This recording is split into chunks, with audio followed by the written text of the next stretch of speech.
Bonjour à toutes les personnes qui me connaissent. Je suis la fille qui avait fait la vidéo sur les sages-femmes, bien sûr, pour certaines personnes qui vont me reconnaître certainement. En fait, aujourd'hui, j'ai vu une actualité. Gis naa li nga xamante ne xaw na ma jaaxal tuuti te à chaque fois sénégalais soo leen waxee ils ont tendance à dire ouais non nekku fi moo tax it se permet d'ouvrir sa bouche pour parler genre voilà. Mais dafa am li nga xamante ne Sénégal war na ko dépasser muy nit ñëw hôpital ñëw urgence nekk diggante dund ak dee nga war ko mën a assister sans pour autant lui demander aucun franc. Je sais pas qu'est-ce qui s'est passé avec la petite fille qui est morte aujourd'hui, yàlla na ko yàlla yaram te xare ko àjjana. Je sais pas exactement ce qui s'est passé parce que la maman a donné une version, l'hôpital a donné une version qui est aussi différente de celle de la maman, mais yaakaar naa ni même su fekkee je sais pas xaw ma dëgg bi fu mu féete exactement, je suis pas du tout juge, je sais pas ce qui s'est réellement passé comme vous d'ailleurs kenn xamul exactement lan moo où est-ce que se situe vraiment la part de vérité. Mais y a une chose bi nga xamante ne c'est bel et bien réel mu nekk suñu hôpitaux yi muy manque d'assistance bi nekk dans les hôpitaux, le manque de matériel aussi, parce que man je me rappelle y avait un de mes oncles qui avait fait une chute dans les toilettes tànkam bi au moins si suuf si cheville bi au fait mu am benn veine bu ko dagg, donc du coup il a perdu beaucoup de sang. Man en personne man maa ko yóbbu hôpital, c'était à Ziguinchor et je me rappelle très bien parce que ñii dañ naan la plupart dunduloo ko da nga dégg wax yi nii rek. Et je l'ai amené ma yóbbu ko, c'était guddi la woon en fait. Léegi bi ma ko yóbbu ñu ne ma médecin bu war a nekk urgence à 23h ñëwagul,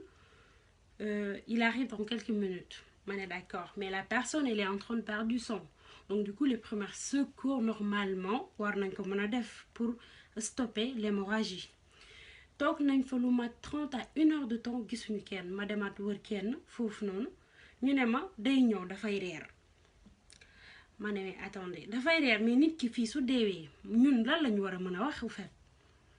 Mais normalement les choses devraient se faire de manière automatique. Su amee ko wàcc am ku jël le relais automatiquement suñu jógee dañuy xas tubaab bi, mais tubaab bi dañu raw du ndànk parce que ñoom bu ñuy xëy di def maanaam secours à la personne ñun yaakaar naan ñun instant yooyu ñu ngi toog di jotaay. Dëgg neexut a nangu, mais dañuy nangu ne am na benn part de négligence bi nga xamante ne mi ngi suñu hôpitaux yi bi nga xam ne dafa war a arrêter. Nit ñëw ñu lay laaj xel man on m'a te médecin bu mu yegsee ils m'ont demandé 40 000 francs pour mën a laal tànkam naa dem jëndi maanaam li nga xam moom lañ koy jëndee anesthésie ak yooyu tout ça. Imaginez si j'avais pas cet argent moi parce que maa ngi yoroon xaalis avec moi, mais si j'avais pas cet argent en fait comment est-ce que j'allais faire si j'étais démunie carrément parce que je ne suis pas riche, mais su ma yoruloon xaalis comment est-ce que j'allais faire. Mais nit ki dafa naroon sedd seen loxo mbaa mu sedd sama loxo, et ce qui n'est pas du tout normal. Te li may wax ni ça date pas genre de 5 ans ou de 6 ans, ça date juste de 3 ans. Te am na ñeneen ak ñeneen la preuve en est que mi ngi ni tey peu importe kenn xamul fu mu féete, mais les premiers secours nit ñi war nañ ko def. Nit ki nga xamante ñëw na def na accident, la première des choses bi nga xamante war ngeen ko def mooy secourir ko. Su fekkee dafa am hémorragie ngeen stopper l'hémorragie d'abord, ensuite là vous pouvez facturer la maman et tout ça. Voilà, ngeen laaj que quoi que soit, mais je sais pas au fait, débrouillez-vous. État bi aussi am na ci part de responsabilité parce que surtout l'État. Parce que si vous aviez pris assez de fonds, l'argent du contribuable bi ngeen xamante ne man je suis pas du tout dans la politique,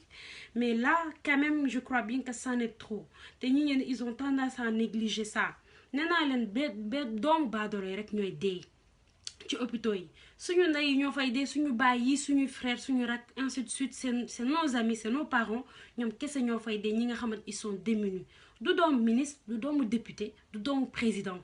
moo fay dee. Y a que nous la population qui subissons ça. Donc du coup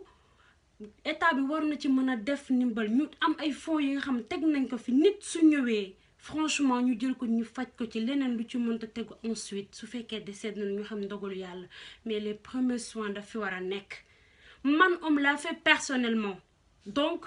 bàyyi leen di wax ñi ñu dunduñu ko wala fay bi moo tax ak peu importe waxuma que ni médecin bi moo am dëgg wala yaay ji moo am dëgg wala fu mu mënta féete mais dafa doon li nga xamante ni c'est récurrent chaque jour on en entend parler te nit ñi duñ ci wax donc du coup de grâce l'État na jël un budget bi nga xam c'est octroyé pour les hôpitaux que pour assister les gens qui sont démunis parce que ñëpp amuñu ñëpp bokkuñu yem te yaakaar naa ni santé su amul ci dëkk nit du mën a dem xëy di liggéey nit du mën a xëy di doxantu wala quoi que soit au fait c'est la base je peux dire la santé c'est la base nit ñi loolu rek la ñu am parce que si t'es pas sur pied mënuloo def quoi que ce soit au fait de ta vie donc du coup mais nañu jëlee un budget li ñuy jël di ko investir dans les élections bañuma je sais pas comment ça se passe mais jël leen lu ko raw mbaa lu ko doublé ngeen def ko artistes yi di jël seen xaalis di ko dugal ci ay du ma ne artiste au fait parce que les artistes ils font des